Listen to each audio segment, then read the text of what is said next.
And greetings once again. Welcome to our program, The Silence of Our Friends. I'm Georgia Matthews II, and it is my happy privilege and pleasure to spend the next 60 minutes with you and to invite you, to invite your followers and others who we may not know, conversely, to join us as streamers with us presently. So you can do that simply by pressing the word share if you're visiting with us or if you're a part of the Silence family. By way of the YouTube platform, press the word share. You have several options. You can personate or designate specific persons to whom you would send the link immediately from the word share, or you can copy the link and make your own personal email thread, or you can make your own personal texting thread by copying the link and making it available to all the persons that you think of when you think of the silence of our friends. You think this program would be beneficial to them. Make a present out of our presence and present time together. If you're over on the Facebook side of the world, press the word share. This will immediately post to your page. That way, everyone around the globe will know where you are, where you stand. If we have some agreeable thoughts together, then of course this is our platform to be able to share those thoughts that we have in common. Pastor Joanne is joining us. Thank you, Zadie, a friend over from McDonough, Georgia. Thank you for coming in. Phyllis Jones has come in. Linda Sanders has come in. If you're over on Facebook, of course, you want to make sure that you are sharing. If you're over on YouTube, make sure you have subscribed to our channel, to our platform. This will help us to increase the channel and increase our viewership. Thank you, Jackie, for coming in. We're talking tonight about a subject. Last week was the Martin Luther King weekend, and of course, we celebrated the King birthday on last Monday. It's always the Monday following his actual birth date. And thank you, E. Hale is coming in. And here it is a week later on The Silence of Our Friends. And our program topic, you can kill the dreamer, but you can't kill the dream. Well, Dr. King made that statement, and I want to examine it for veracity tonight. I want you to think about it because every person has a vision or a dream of some type. Thank you, Loretta, for coming in. Good evening to you. But Dr. King makes this statement, and last week's program was a blast because we had a lot of interaction with you, our family, our circle, and a widened circle, I might add. And I started thinking about all the quotes that I gave you, shared with you last week from Dr. King at various times in his very short lived life. Thank you, Tanya, for joining us. Thank you, Theresa Thomas, for joining us. In his very short lived life. And it was my intention to share those various quotes from last week. And if you didn't get a chance, and I would ask you again to go back and evaluate the worth and the merit of our program last week. Again, I think it's beneficial enough that it will just be justified with a second or third watching or viewing. Thank you, Carolyn, for coming in. Carlene, thank you for joining us. Blessings to all of you. Thank you for sharing with all of your friends, and thank you for sharing our stream, our podcast on your various pages and platforms. We cannot afford to be silent again.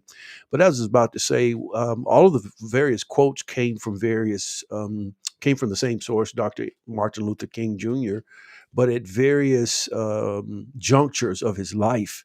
And the man didn't live to be 40 years of age, but at each juncture where those quotes were made from his profound and very prolific mind and mouth, it gave us a viewpoint into his mindset.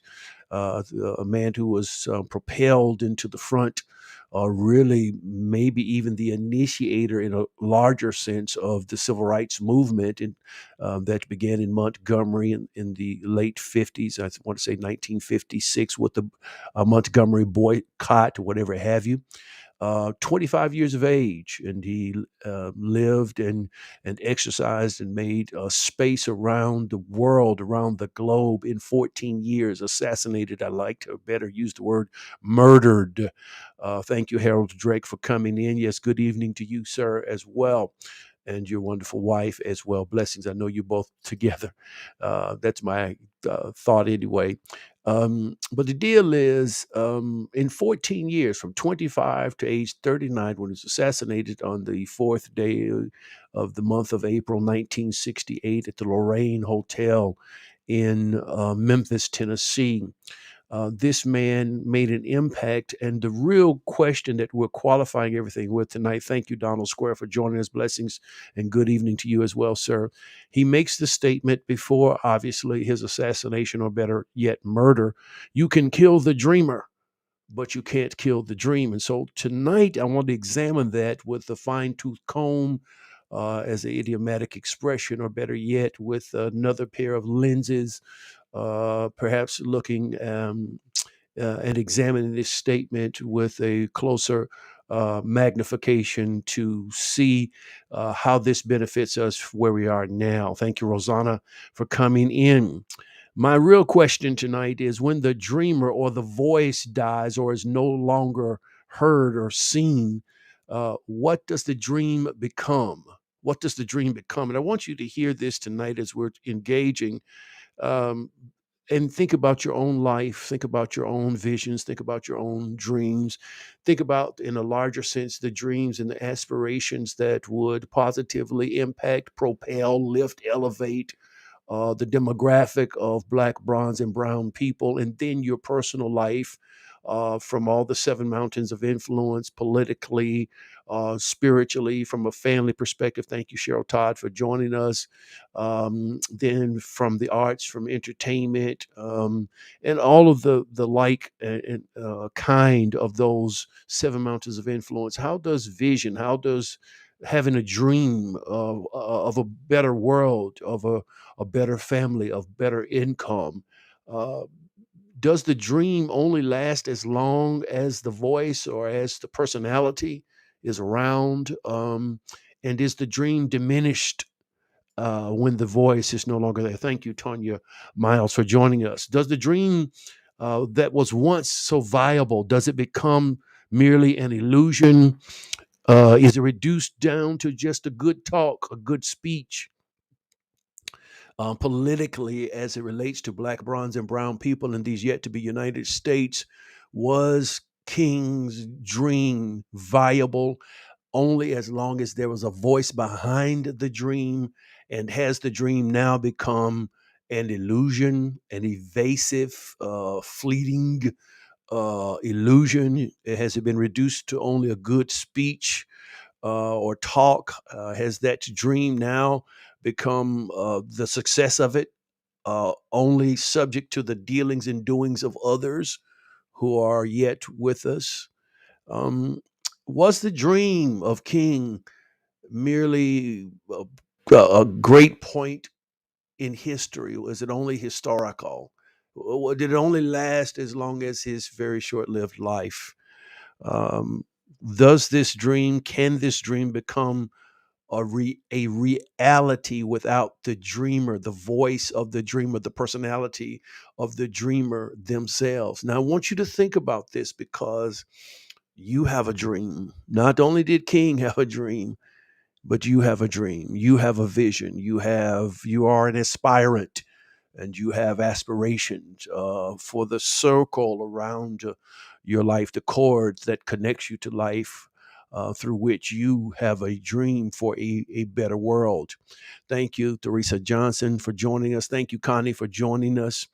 And so King makes the statement, along with the many quotes I love about this man and from this man: you can kill the dreamer. Yes, we saw that. And it was lived out in his essence of life, very short life, 39 years of age. But he says on the B portion of this quote, you can't kill the dream. And I wonder, is that factual? Is that factual? Is the dream killed if it is diminished, if it is reduced?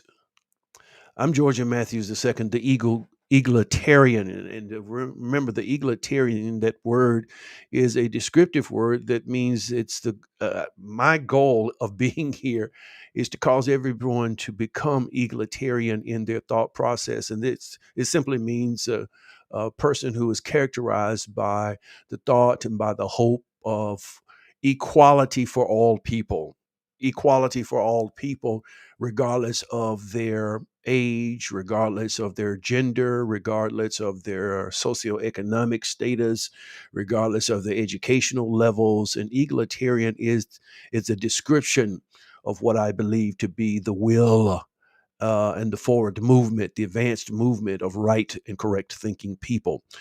Teresa Thomas. I've been nailing in the spiritual side of who I am from these sort of bullets, and one of the bullets is the scriptures teach us that we're born again. Comparing our second birth, spiritual, with the first birth, natural, by the use of the word again. Born again, not of corruptible seed, which is what the first birth connected us to, the realm of seeing, hearing, tasting, touching, and smelling. But Peter writes in 1 Peter chapter 1, verse 23, but of incorruptible seed by the word of God, which liveth and abideth forevermore, which tells us that God sowed a seed by getting us born again, but he wasn't just simply after the seed of born again. Each seed should have a harvest. And the harvest was an incorruptible life. And she makes this comparison. The harvest of I have a dream seed is incorruptible. Well, let's look at it tonight. The premise of our show tonight is, as it always has been for this year and a half time, the Church of the Lord Jesus Christ, not the buildings, but the people and society have never correctly dealt with the issue of white supremacy in America, nor the church itself. This failure has not provided the answers uh, and provided a correct model to the world's system of how to deal with this ugly demon of racism. Thank you, Tina, for joining us. The church has withheld the intended light intended by God the Father, intended by Jesus the Son, through which a correct antidote for racism should have and could be modeled. We know this because Jesus says in St. Matthew chapter 5, he gives two idioms, and he says, you are, or better yet, he gives us two, these figures of speech run sort of close, but he says, you are the light of the world. Then he says, you are the salt of the earth. Not notice now, there's no mention of the church or church people. He said, you, my followers, are the light of the world. So, how did we get so far away from being a model to the world, having phalanges, having extensions, having touches in the world, having a reach to the world, having a focus on the world, because it was Jesus who said, you're the light of the world and consequently the salt of the earth. And we've noted that salt is everywhere. And so the influence of the church, the born again, the right thinking, the change, the transformed thinkers should be everywhere. It should be in all seven mountains of influence, and not just the church. And Jesus didn't even mention the church in that particular statement where he gives us these metaphors of salt and light. He says it's of the world.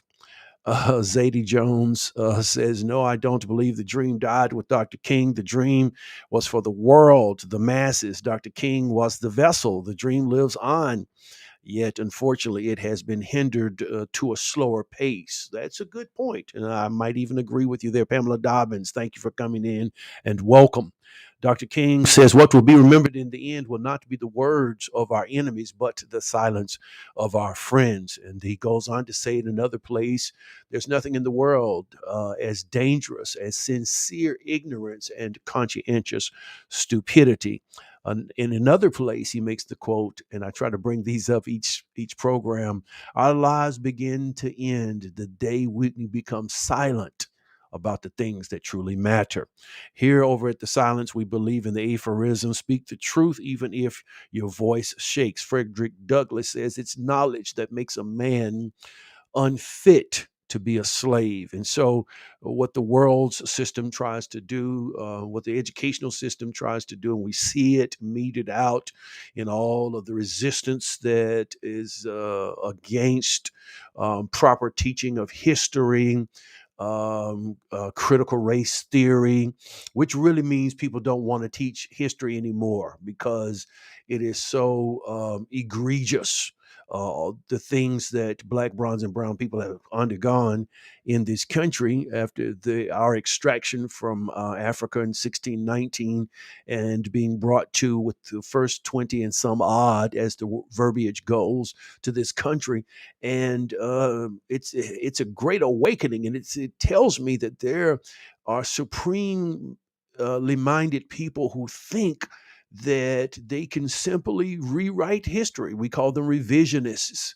And in so many of the states of this yet to be United States, we're waging battles for the classroom, for the right to teach history, just the truth as it was, against those who want to rewrite history, as it were. Challenging racism, and I have to say, this does not make one a racist. And there are many people who attempt to link the challenge of racism with being racist. And there is one way, and then that way is right thinking. Uh, challenges wrong thinking, and racism is wrong. Supremacy mentalities are wrong. One race should not be inferior to the other or others.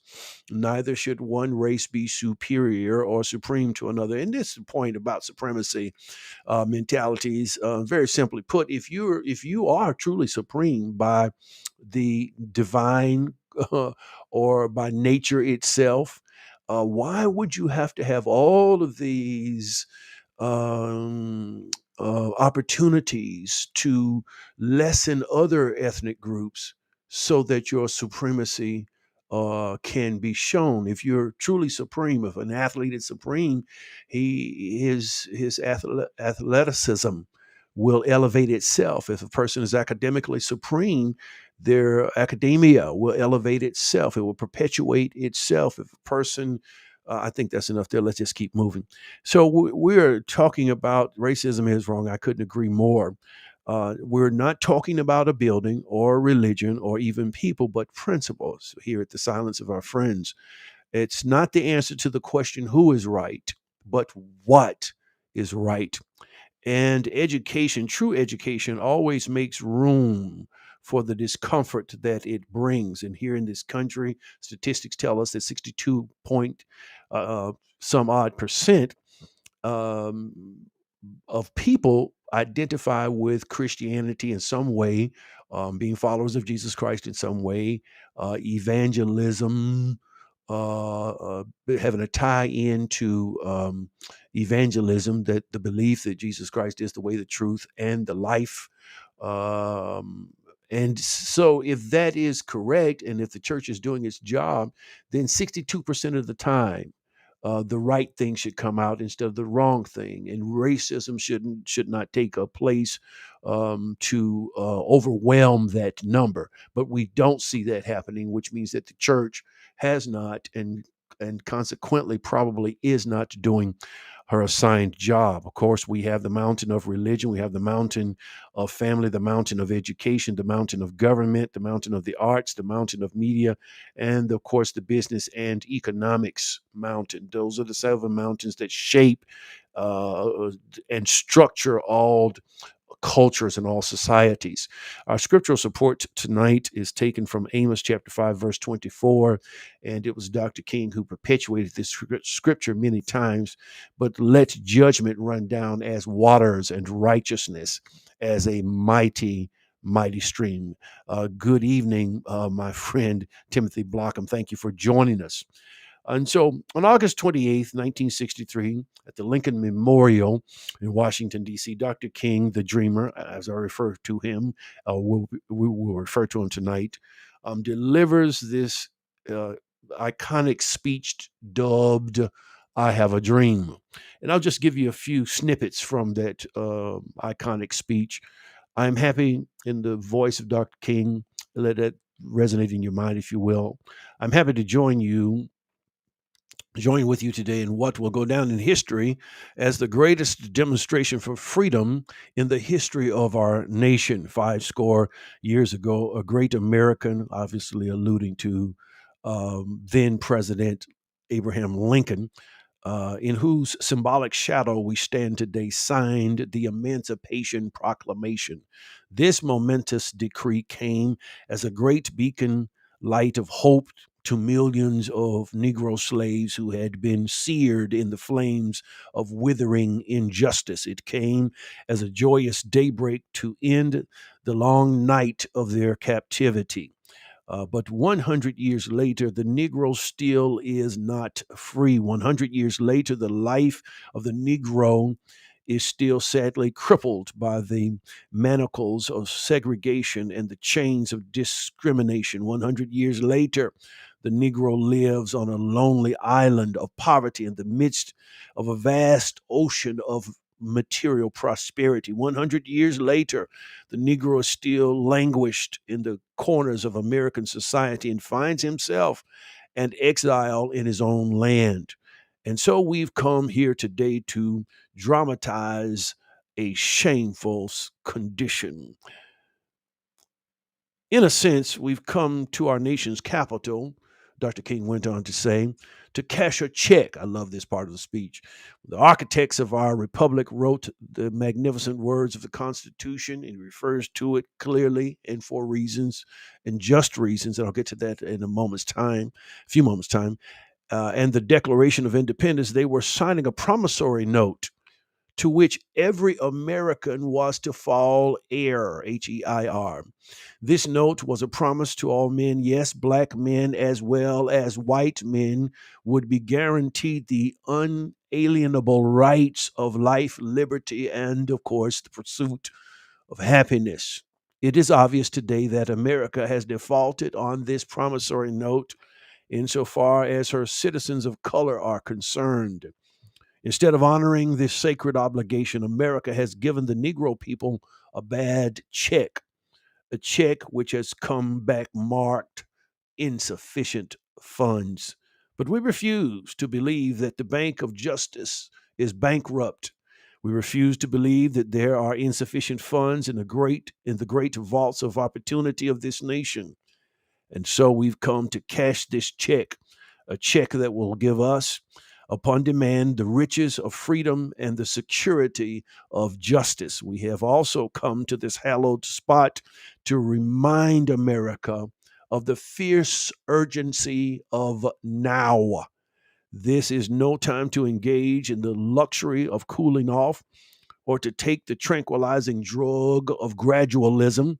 Now is the time to make real the promises of democracy. Now is the time to rise from the dark and desolate valley of segregation to the sunlit path of racial justice. Now is the time to lift our nation from the quicksands of racial injustice to the solid rock of brotherhood. Now is the time to make justice a reality for all of God's children. Now, I want to insert a few things here.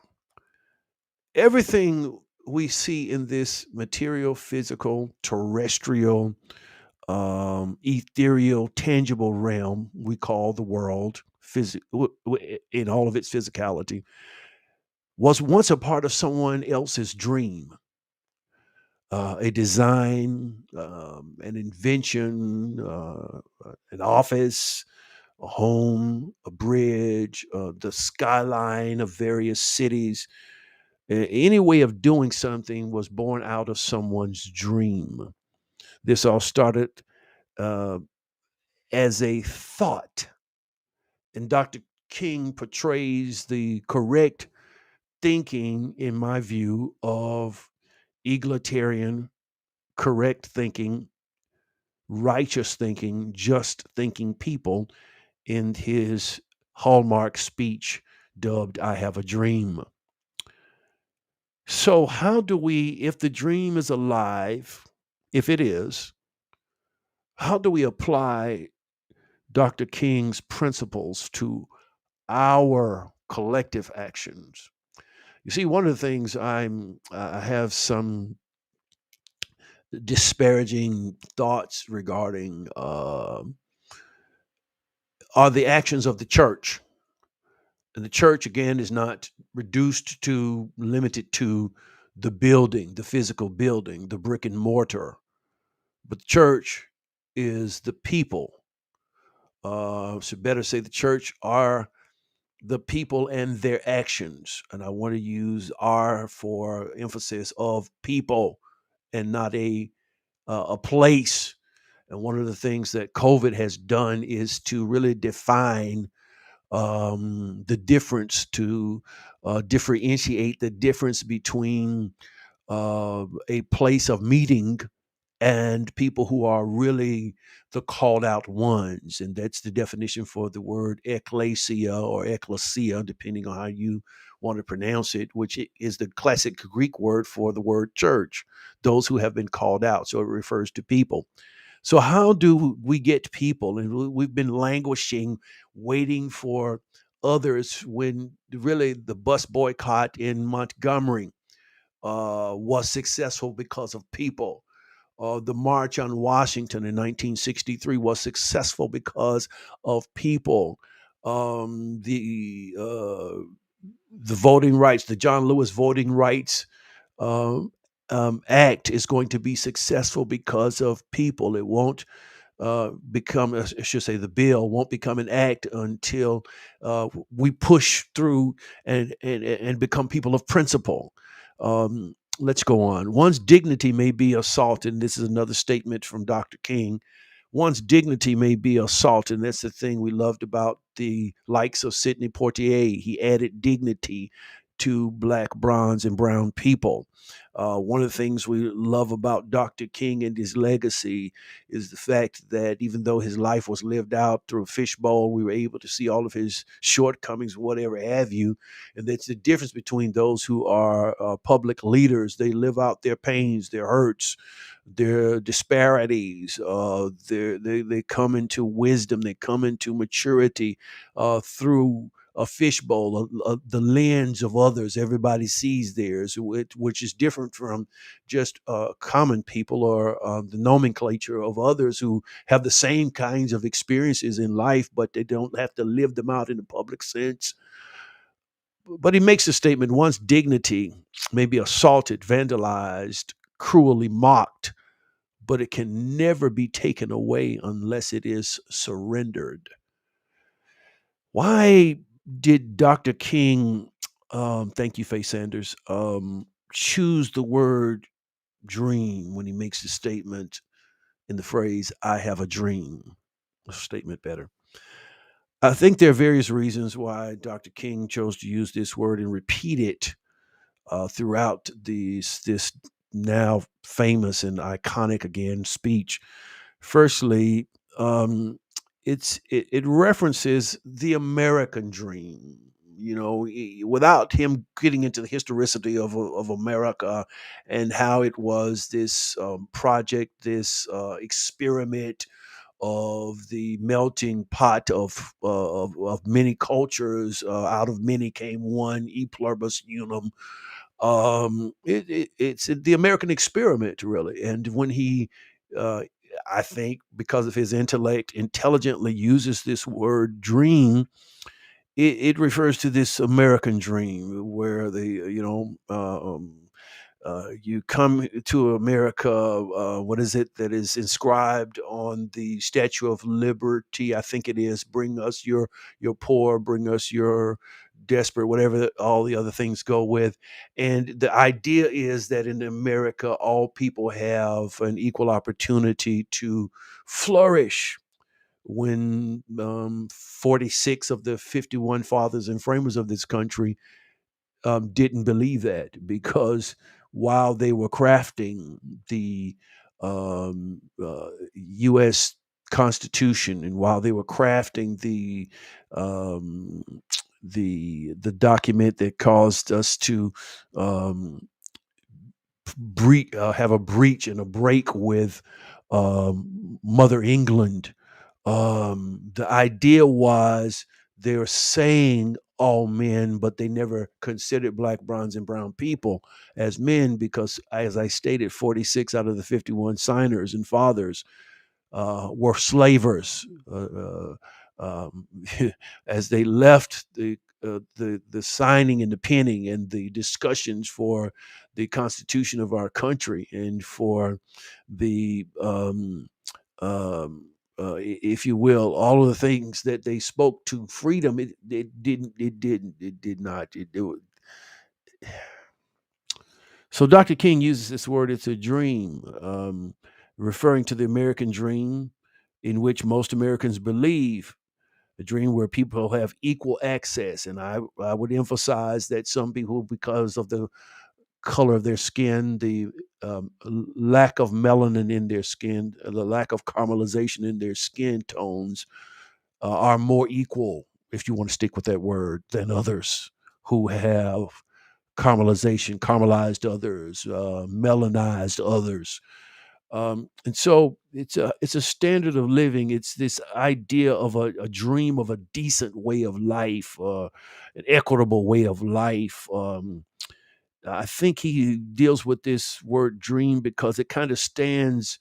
The word describes a contrast with the reality that the country, these yet to be United States, stood on, the contrast that it has stood on, and the reality of the 1960s and beyond. Comparatively speaking, this it was almost what do you say? As a figure of speech, it was such a contrast and such a stark contrast that it was almost a parody. It's almost laughable because for some it's the American dream, but for others, black, bronze, and brown people, it's the American nightmare. How can you be extracted from one continent, stolen, and come to a continent, the North American continent, that was stolen from the Native Americans and be forced to work? And then the Emancipation Proclamation brings the Civil War to an end in 1865, with no financial retribution, no remuneration, no pay. You turn a man loose. I think it was Nelson Mandela who says, if you withhold prosperity from a man, maybe this is not the exact statement, but it's the thought, you make him a criminal because he still has to live. And that's let's just stay with where we. So Dr. King dreams of a time and a place where his fellow men would no longer be segregated, prejudiced against, or treated as inferiors. He wishes the blacks and whites were equal. He wishes they shared the same rights in America, which would be idyllic, which would be a dream, compared or contrasted to the time in which he was facing. So, why does he quote from the Declaration of Independence?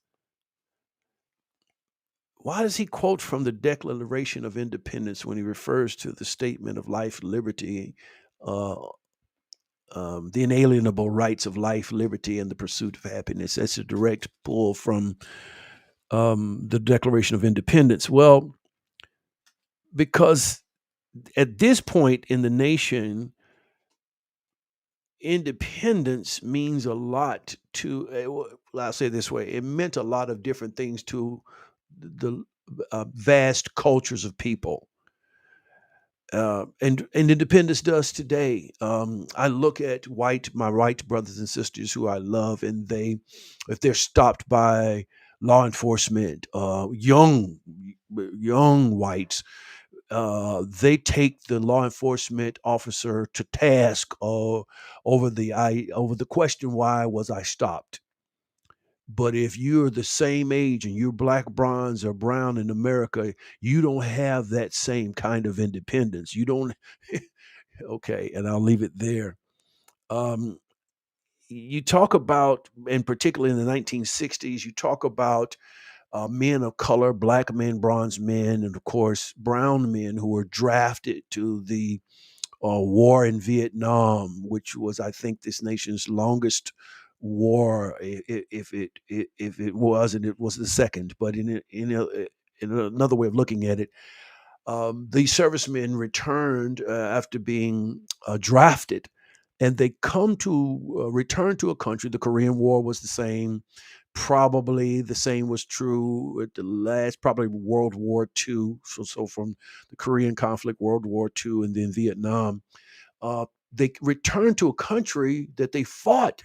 And many of them had friends who laid their lives down on the line and only returned to a country that, after you having fought for and after having given their lives for, they weren't independent. They weren't free. They didn't have the same freedoms that they fought to be the beneficiaries of receiving. So he makes the statement, we hold these truths to be self-evident that all men are created equal, and that would make it illegal to segregate people.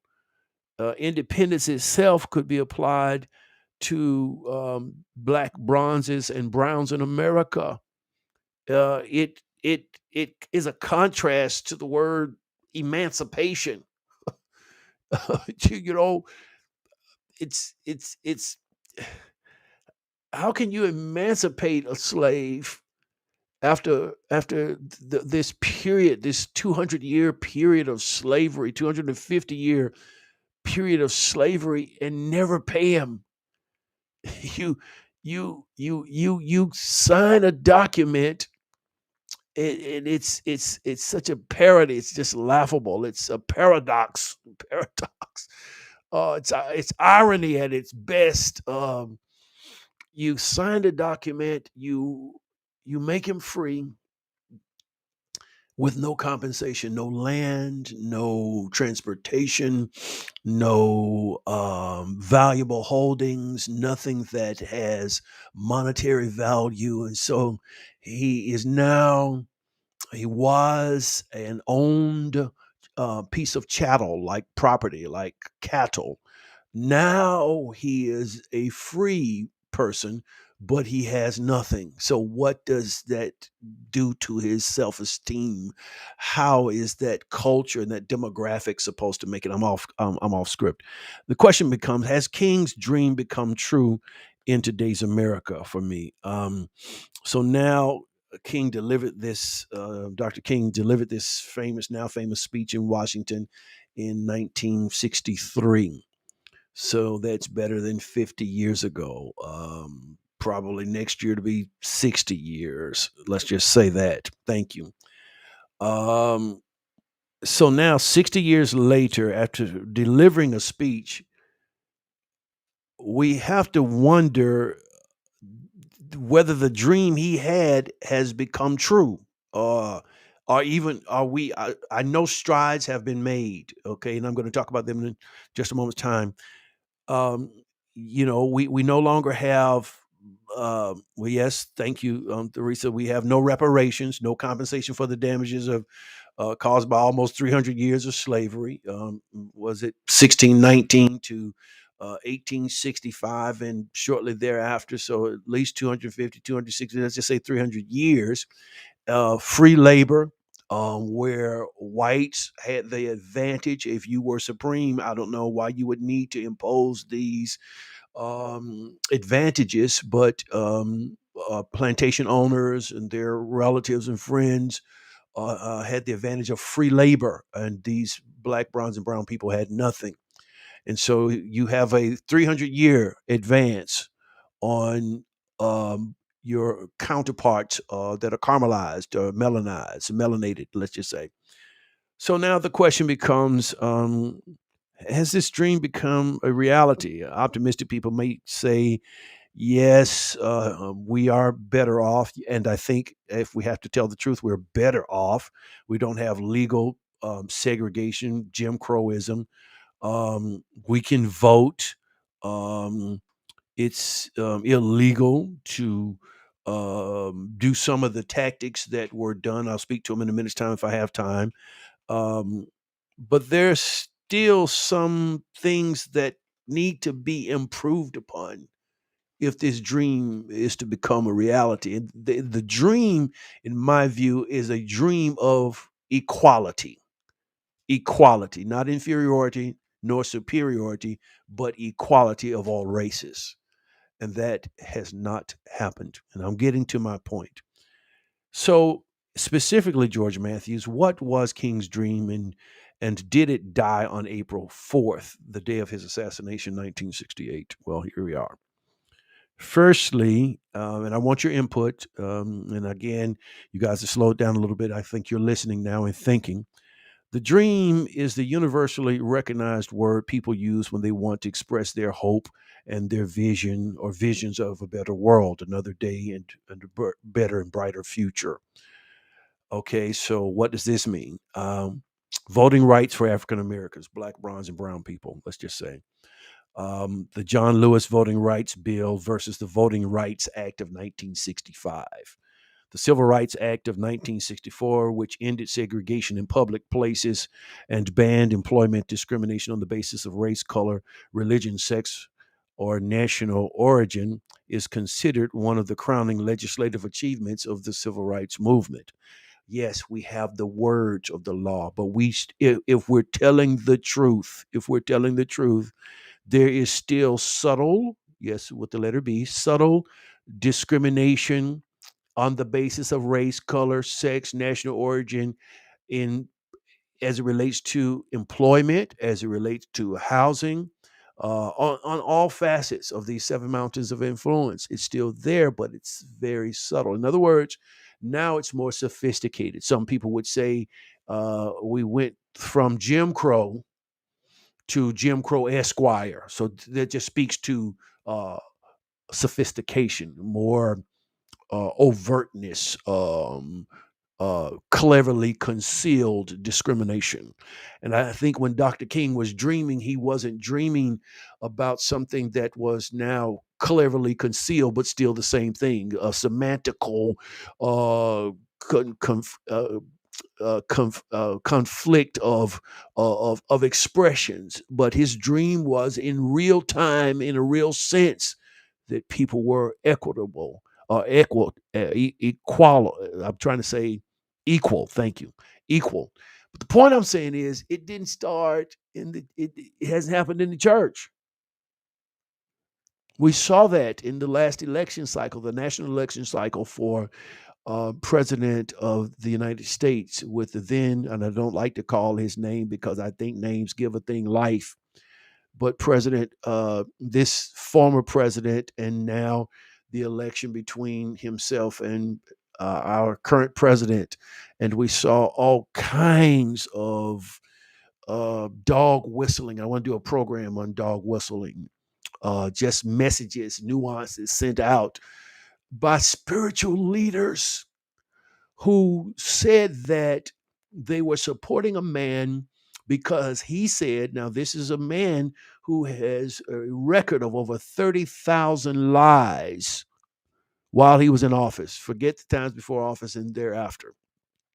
But in the 4 years of his administration, 30,000, over 30,000, north of 30,000 lies. But they've somehow elevated this hidden or overt racism behind the idea that he said he was pro-life, pro-life, which is another show for another day.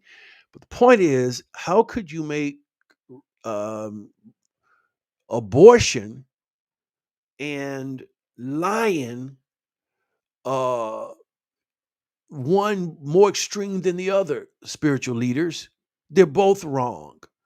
I'm not responsible, however, for someone else's lies or for someone else's decisions about what they do with their body. That was not even supposed to be on the platform. I'm off script again. Let's just keep going. Um, The Civil Rights Act of 1964, which ended segregation in public places and banned employment discrimination on the basis of race, color, religion, sex, national origin, is considered, as I stated, one of the crowning legislative achievements of the civil rights movement. Then the Voting Rights Act of 1965, signed into law by President Lyndon Baines Johnson, aimed to overcome legal barriers at the state and local levels that prevented African Americans from exercising their right to vote as guaranteed under the 15th Amendment of the U.S. Constitution. Now, um, every person of color should be very familiar with the amendments 13, 14, and 15 to the U.S. Constitution, the a ratification, the changes to the Constitution that came from the 13th, 14th, and 15th amendments, because they all affected black, bronze, and brown people, in my view. Yes, today there are attempts to roll back the accomplishments of the last 50 years, absolutely. And if we're not verbal and vocal and people of actions, we're going to see right before our eyes this shift. And they've been setting this up, everything from, in my view, all the way back to Clarence Thomas as a Supreme Court justice, all the way back to Clarence Thomas, who has done nothing for black, bronze, and brown people, and he is one of us. Even though let me just try not to be personal.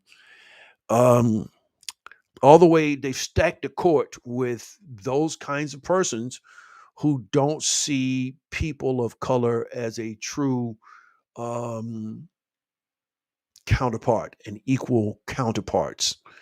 And so they're setting this up. You believe that when I tell you.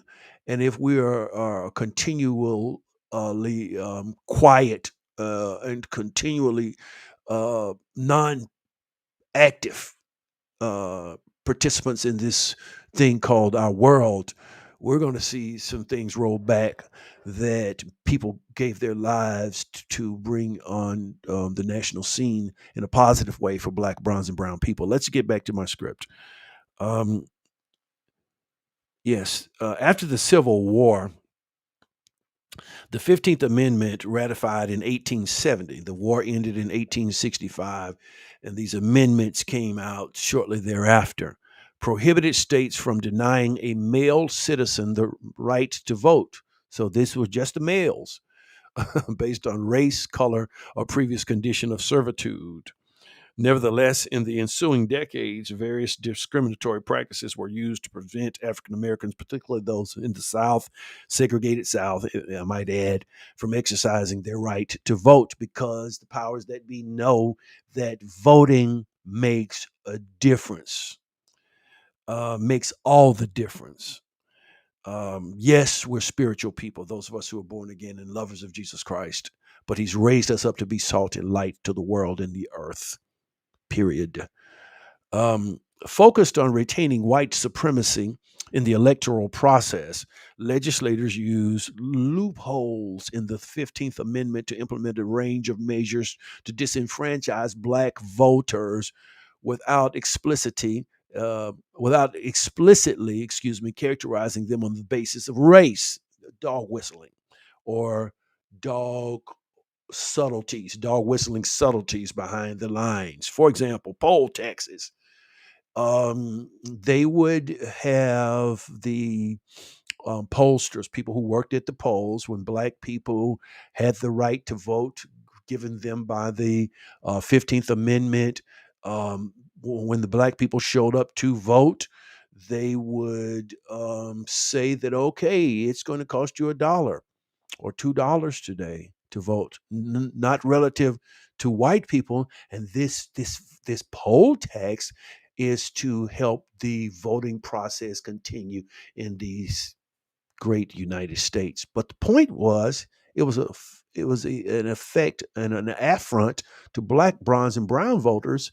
And the reason was that they knew black people didn't have the means, so they'd be turned around just because they didn't have the money. Loopholes, um, literacy tests, and they knew black people coming out of slavery. It was illegal to teach black, bronze, or brown people to read. They had no literacy, so this is a loophole that the 15th Amendment did not address. And so the powers that be that don't look like me, and excuse me for rhyming, would investigate the loopholes. And as it was then, so it is today. They say, okay, can you read this sentence? Can you read this paragraph in order to be able to do this? Or they say, because you couldn't read, you showed up at the wrong polling place on the wrong date at the wrong time, because we know you can't vote. These people had been black people had been garnered to vote by way of their vested interests, and they would have private meetings, and they would know the persons that would be had been approved, if you would, by their constituency, and so they came there with a list, and they didn't need to read. It went further. They would be sometimes asked black voters to recite the entire Constitution or explain the most complex provisions of state laws, a task even most white voters couldn't do successfully. Um, how many bubbles were in a bar of soap after they lathered the soap up? They do ask the potential black voters after the 15th Amendment had been passed. Tell me the number of bubbles on this bar of soap. The jelly bean test. Here's a jar of jelly beans sitting on the counter. Tell me how many jelly beans are in this jar. So these were suppressive tactics, loopholes to keep black, bronze, and brown people from voting. Why? Because they knew the vote had the power. And we are languishing now with voter apathy like never before. I'm really concerned about this. Well, let's just keep going. The John Lewis Voting Rights Bill would make it easier for all Americans to vote. All Americans to vote. Why such suppression? Why such suppression over being able to provide water for voters who stood in long lines, or lunch, or adequate or ample protection from the sunlight, or whatever it may voting on Saturdays. Uh, what it makes it easier to vote. They're trying to roll back, if you will, mail in ballots, because they saw what happened during the last general elections, uprooting physical post office boxes, so as to make the voting process more difficult, to dissuade people from voting. Um, Versions of both measures, the John Lewis Voting Rights Advancement Act, that's the official name, and the Freedom to Vote Act, have been approved by the House, the U.S. House of Representatives, but still faces um, really the vote was taken last week, and it was no, no, no, no, no by the U.S. Senate. And so there's some discussion now. This is just a long list. Let's just move on. Equal rights under the U.S. Constitution were called for. We'll talk about that. I have to skirt across now because my time is quickly moving. The King's dream, in my opinion, called for a strong enforcement of the 14th Amendment. The 14th Amendment addresses many aspects of citizenship and the rights of citizens. The most commonly used and frequently litigated phrase in the amendment is equal protection under the laws for all people, which figures prominently in a wide variety of landmark cases, including Brown versus the Board of Education. That was a case that dealt with equality in racial discrimination. Roe versus Wade, commonly referred to as Roe v. Wade, reproductive rights. Bush versus Gore, election recounts. Reed versus Reed, gender discrimination. And the University of California versus Bach, Bakke, had to do with racial quotas in education. So, what did the dream reveal about the condition of black, bronze, and brown people in this country? Well, organizers of the event, the March on Washington, August 1964, organizers of the event, officially known as the March of Washington for Jobs, and Freedom, that was the official name, had hoped for 100,000 people. Um, in the end, more than twice that number, over 250,000 people of record attended the March on Washington. Someone said you can keep going, Pastor. Thank you. I appreciate it.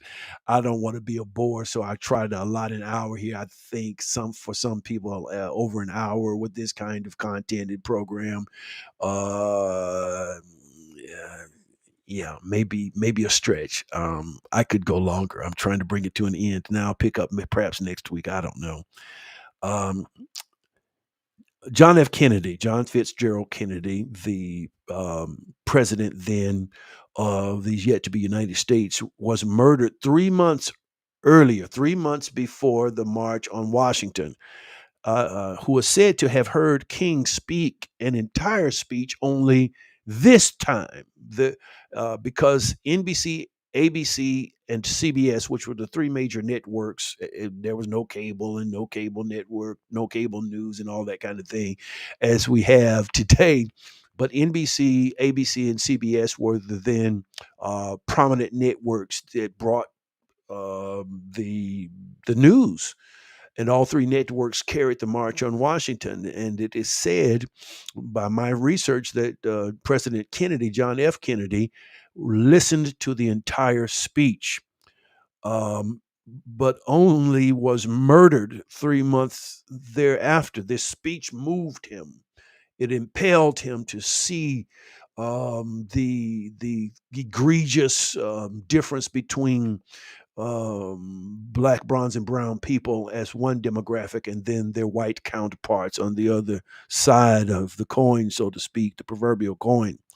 But his successor, Lyndon Baines Johnson, which signed the Civil Rights Act of 1964 and the Voting Rights Act of 1965 into law, making the most significant advances in civil rights legislation since Reconstruction.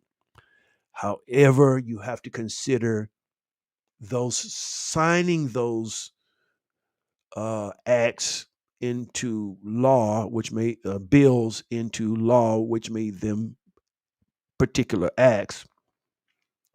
They had a time limit on the Voting Rights Act. Um, Policing of the march turned into a military operation. I want you to hear this. Code named Operation Steep Hill, with 19,000, not 100, 19,000 troops put on standby in the District of Columbia suburbs to quell possible rioting, which never happened. After the event, and please hear this, FBI official William Sullivan wrote that King's, quote, powerful demagogic speech meant that we must mark him now, quote, as the most dangerous Negro of the future of this nation. And someone said it was at that the decision was made to kill him. The most dangerous Negro of the future of this nation. Joachim Prinz, the president of the American Jewish Congress, spoke directly before King. And if you ever watched this speech in its entirety, you wondered who was this white Jewish person who had this prominent time right before Dr. King's speech. It was Joachim Prinz, the president of the American Jewish Congress, who spoke directly before King. And he makes this statement, and this is why I'm bringing this up. A great people who had created a great civilization had become a nation of silent onlookers. He's referring to his own demographic, his own people, the Jewish people. Prince said of his experience as a rabbi in Berlin during the horrors perpetuated by Adolf Hitler's Nazi regime. And then he closes with this statement: America must not become a nation of onlookers. He goes on to say, America must not remain silent. He's comparing the Jewish Holocaust, where Adolf Hitler said to have exterminated over 8 million Jewish people in Germany, Hitler's Germany. And he looks at America. He was a rabbi during that time. He looks at America and he compares the plight of black, bronze, and brown people. And he summarizes the answer that we can't be silent. So he's implying that silence will cause black, bronze, and brown people to have the same experience as did the Jew in Hitler's Germany during that great extermination. But on the other hand, the brighter side, if we could cause people to not languish in silence, there would be an answer that would cause black, bronze, and brown people to prevail. Thank you, Pamela Dobbins. Silent onlookers. Here's our action agenda, and I've got to close on it. This is my hour has come and gone. How are you actively? Remember, I told you there's a difference between being a historian, being appreciating the forging forth of history and being able to collect all of the data and all of the facts and figures, as it were, historically speaking. There's a difference between that and allowing history to move you, me, us to being people of actions. Not a bore, Pastor. I think you got Vot, but I think you meant not, Connie. Thank you. I just don't want to be boring with my life. I don't want to take up people's time and be a bore or a chore. Um, so, how are you? How are we actively pursuing the dream with the or in the absence of the dreamer? What are our words, our works? What are our what is our support of being vocal, being the voice, a support of the dream of Dr. King, as it were? And I even said this: are you holding accountable others where your dollars have influence? I'm starting to, even do searches about companies where I'm spending ministry money, my personal money. I want to know where is their voice, where is their footing on some of the issues that affect me, being the person of color that I am. I don't want to spend my money with people who are against me as a demographic based on uh, my color. How can we do this? How can we spend money without investigating where these people's mindsets are? You have Mike. His last name escapes me, but from My Pillow, the founder of My Pillow. And man, I bought My Pillow some years back. I bought pillows. And when I found out where Mike Lindo, yeah, it just came to me, Lindau, but man, I haven't bought My Pillow nothing because he's a starch supporter of the far right, and he has made himself clear.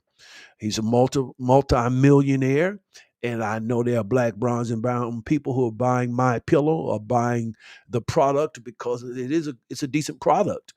But I'm not giving him not another dollar of my money to. I'm not going to finance someone knowingly, and I'm going to do the research to make sure.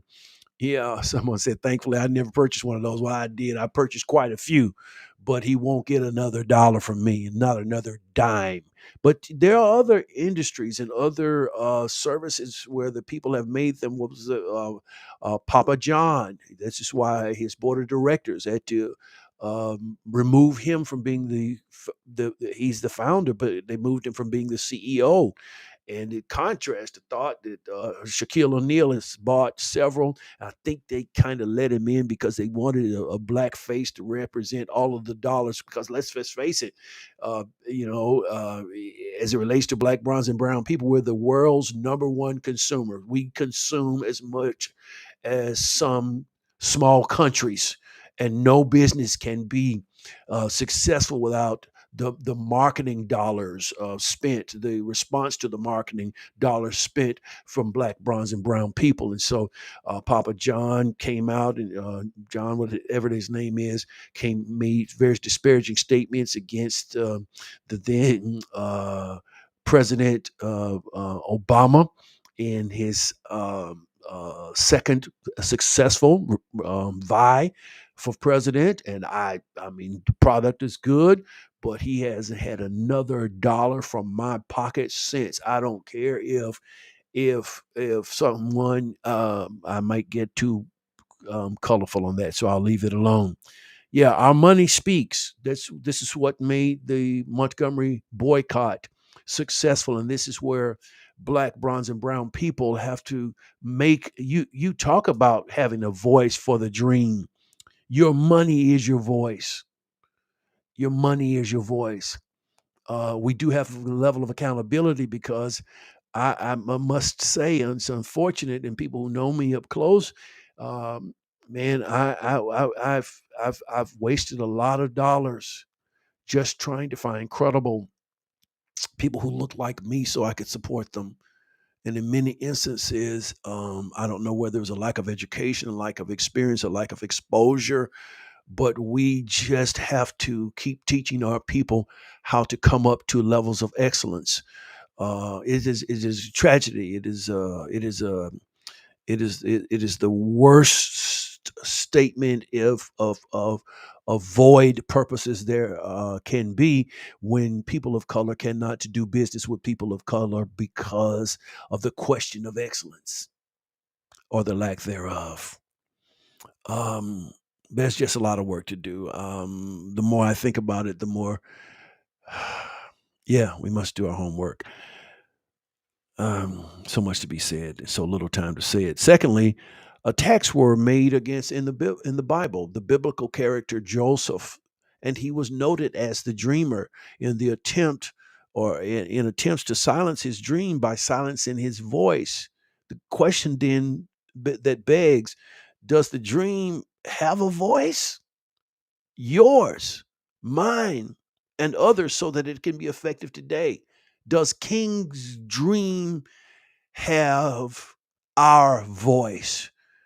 His voice is no longer active in the earth, but does his dream have your voice? Has his dream connoted? Has it shifted to you? What would happen if all of the people who were benefited by King's sacrifice took to serious heart his dream? Everybody can't be murdered and assassinated. But when the dreamer's voice was silenced, there was this disruption, this, in some cases, even muting of yes, the unified voice of black, bronze, and brown people. Then we saw, unfortunately for us as people of color, we saw uh, this tremendous disruption of purpose by way of who is going to be the next leader, and how much can I profit by being the leader of this once noble cause. And that's always been a tactic that people have realized with people who have been disparaged, is that if you can infiltrate their ranks with money, and you again go back to the plantation, you make one greater than the other, you separate the house from the field, personnel, and that's in my kindest language, you have disrupted the purpose. Um, let's go. Thirdly, What is a dream without a voice? What is a dream without a voice? People who are smarter than me know this. Even the Bible tells us in the book of James, the half brother of Jesus Christ, that faith without works is dead, being alone. It's the second chapter of the book of James. So people know that if you don't have a voice, the dream is now just a statement of history. If we haven't crescendoed with that same cadence, the same call, the same seriousness, the same impact, and I'm realizing as I move around people, some I can feel the my being unpopular with them because of my stance. And I just think that the church is supposed to have been and is supposed to be the light. And you can't be in darkness and be the light at the same time. Not a light, but the light.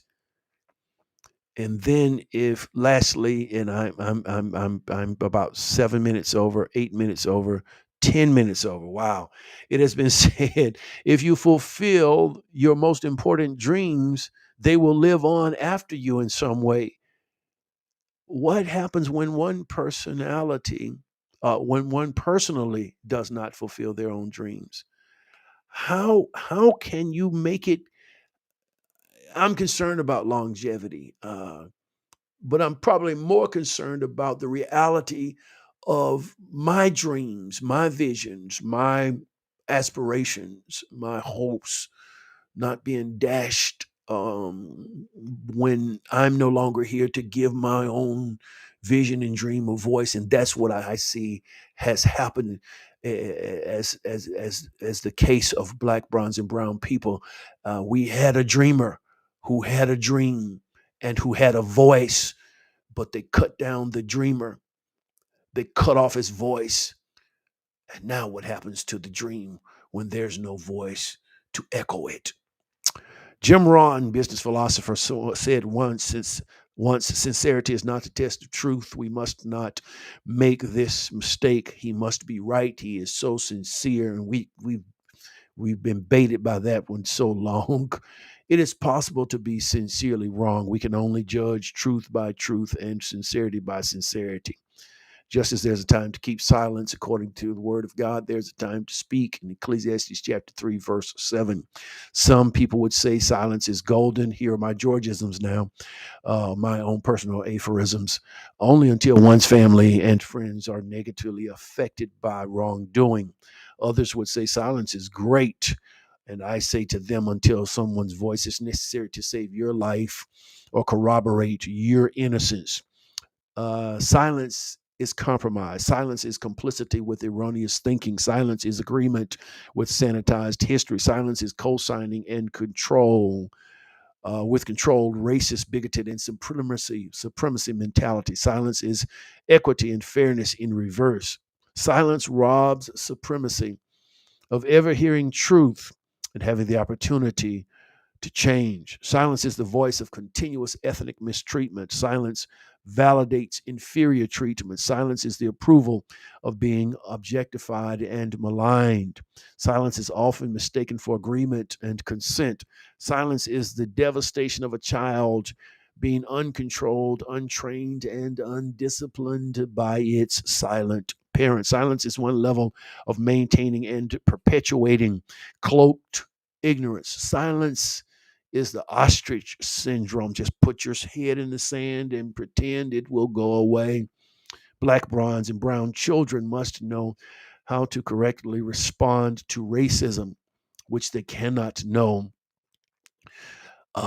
if we are silent. They will only know the correct responses if we are not silent. Liberty, justice, and the hope of equality end with our silence. Until next Monday at 6:30 p.m. Central Standard Time, I bid you Godspeed and thank you for your time. I'll be here for a few minutes and continue to comment and let me hear what you're saying. Let me hear your program topics. Let me hear your concerns. Allow me to hear your voice and your responses to my probing, hopefully probing questions. Thank you for your encouragement. Thank you for your being here. And we'll see you next week here at the Silence of Our Friends. Blessings and peace. Blessings.